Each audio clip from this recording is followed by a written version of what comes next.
Hello dear students, कैसे आप सभी। आई होप कि आप सब अच्छे होंगे और आपकी जो स्टडीज़ हैं बहुत अच्छे से चल रही होंगी।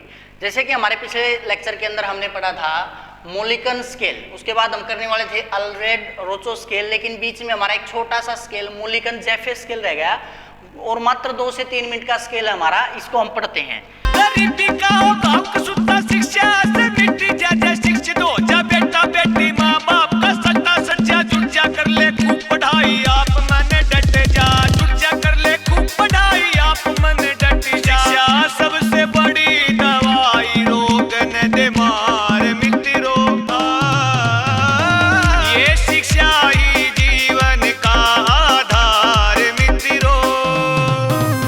बेसिकली जो मोलिकन जैफे स्केल है इसके अंदर क्या देखा गया कि जब कोई एटम अलग किसी एटम के साथ अटैच हो एक डिफरेंट हाइब्रिडाइजेशन के साथ है तो उसकी इलेक्ट्रोनेगेटिविटी चेंज हो जाती है। जैसे अगर मैं बात करूं भी कार्बन जब कौन सा हाइब्रिडाइज्ड हो sp3 और कार्बन जब sp2 हाइब्रिडाइज्ड हो और कार्बन जब हमारा sp हाइब्रिडाइज्ड हो, तो ये पाया गया जब कार्बन sp3 हाइब्रिडाइज्ड होता है तो उसकी जो स्केल पे वैल्यू आई इलेक्ट्रोनेगेटिविटी वो थी 2.48।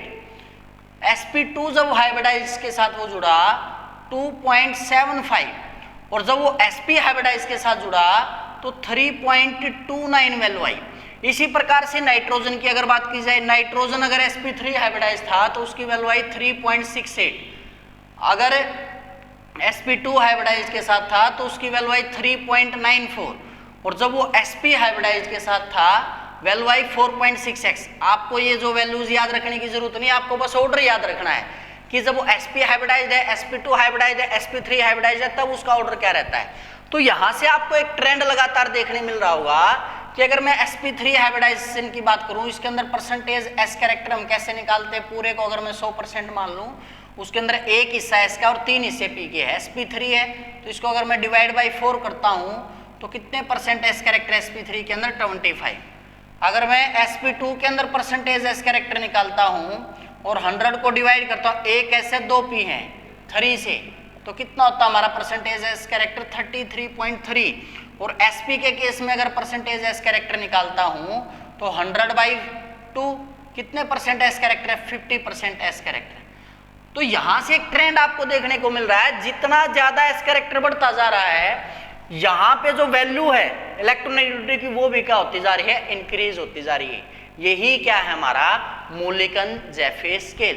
तो क्या कहता है, electronegativity of an atom changes with hybridization as the percentage S character increases electronegativity also increases. ठीक है, तो यहां से क्या कैरेक्टर या क्या कंक्लूजन निकल के आता है भाई, as S character increases electronegativity also increases. ये क्या था हमारा मोलिकन जैफे स्केल। ठीक है, यही बात नहीं बताई उसने कुछ और बातें बताई कि कार्बन की जो वैल्यू है, पिछले लेक्चर के अंदर मैंने आपको कार्बन की वैल्यू बताई थी 2.5। देखिए 8 को अगर आप राउंड ऑफ करोगे तो इसको मैं 2.5 लिख सकता हूं। तो ये कब है, जब वो किसके साथ अटैच हो, sp3 हाइब्रिडाइज हो, जब कार्बन हमारा क्या हो, sp3 हाइब्रिडाइजेशन हो। अब sp3 हाइब्रिडाइजेशन कब होती है, कार्बन की, जैसे कार्बन के जब सारे के सारे बॉन्ड सिंगल हो तो इसके अंदर 4 सिग्मा बॉन्ड होते हैं हमारे, तो कौन सी हाइब्रिडाइजेशन होती है, sp3। लेकिन अगर कार्बन क्या हो जाए, sp2 हाइब्रिडाइज हो जाए, डबल बॉन्ड आ जाए, 1 सिग्मा 1 पाई, सिग्मा सिग्मा 3 सिग्मा 1 पाई, तो हाइब्रिडाइजेशन क्या है, sp2। तो यहाँ पे जो इलेक्ट्रोनेगेटिविटी वैल्यू थी इसकी 2.5 थी, लेकिन जब ये sp2 हाइब्रिडाइज हो गया कार्बन तो उसकी वैल्यू कितनी हो जाएगी, 2.75। और जब वो ट्रिपली बॉन्डेड हो जाएगा भाई, C ट्रिपल बॉन्ड C, तो उसके अंदर भाई परसेंटेज एस कैरेक्टर कितना आ जाए, पाई सिग्मा, इसके अंदर 2 सिग्मा 2 पाई, तो कौन सी हाइब्रिडाइजेशन है भाई, sp। तो परसेंटेज एस कैरेक्टर कितना, 50% एस कैरेक्टर बढ़ेगा तो क्या बढ़ेगी, इलेक्ट्रोनेगेटिविटी बढ़ेगी। तो पोलिंग इसकी वैल्यू कितनी आती है स्केल पर, 3.29। तो जो स्टैंडर्ड हमेशा लिया जाता है कार्बन का वो हमेशा कितना लिया जाता है, 2.5 लिया जाता है। इसका मतलब क्या होता है, कार्बन जो है कौन सा हाइब्रिडाइज्ड हमारा, sp3 हाइब्रिडाइज्ड है। ठीक है, एक बात और देखिए, जैफे ने एक बात और बहुत जबरदस्त बताई कि जो इलेक्ट्रोनेगेटिविटी है वो हाइब्रिडाइजेशन पे तो डिपेंड करती ही करती है, साथ में चार्ज ऑफ एटम पे भी डिपेंड करती है। मतलब जो इलेक्ट्रोनेगेटिविटी है वो केवल हाइब्रिडाइजेशन पे डिपेंड नहीं करती, प्लस किसके ऊपर डिपेंड करती है, चार्ज ऑन ए एटम, कि जो एटम हमने लिया है उसके ऊपर कौन सा चार्ज है।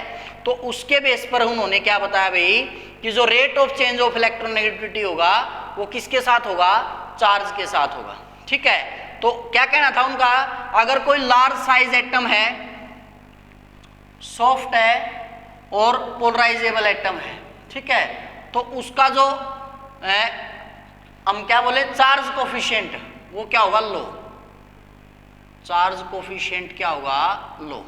यहां से एक बात देखने को मिल रही है भाई कि जितना कम चार्ज होगा उतना ही ज्यादा उसका साइज लार्ज होगा, सॉफ्ट होगा और उसकी पोलराइजेबिलिटी क्या हो जाएगी, कम हो जाएगी।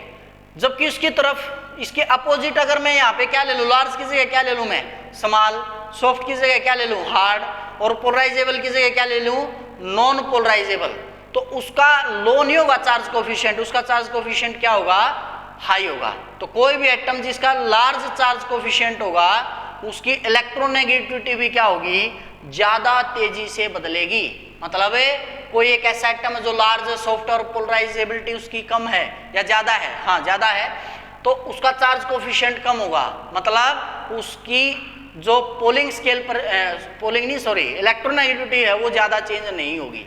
दूसरी तरफ अगर कोई एटम स्मॉल है, हार्ड है और नॉन पोलराइजेबल है तो उसकी जो इलेक्ट्रोनेगेटिविटी चेंज होगी वो रैपिडली चेंज होगी बाकी के कंपैरिजन में। तो यहां से एक बात देखने को मिल रही है हमें कि जो चार्ज कोफिशिएंट है, क्या भाई, जो चार्ज कोफिशिएंट है वो इनवर्सली प्रोपोर्शनल होगा किसके, चार्ज कैपेसिटी के,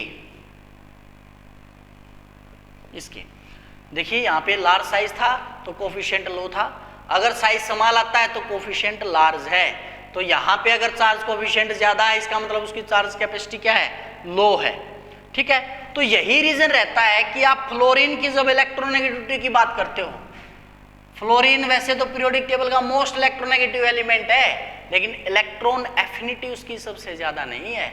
उसका रीजन क्या है कि वो क्या है, स्मॉल है, हार्ड है और लार्ज पोलराइज्ड की बजाय नॉन पोलराइजेबल है।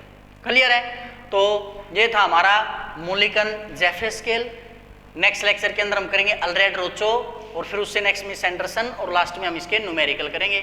आज के लेक्चर के अंदर इतना ही। अगर आपको वीडियोस अच्छी लग रही हैं तो दूसरे स्टूडेंट्स के साथ भी इनको शेयर कीजिए। Thank you.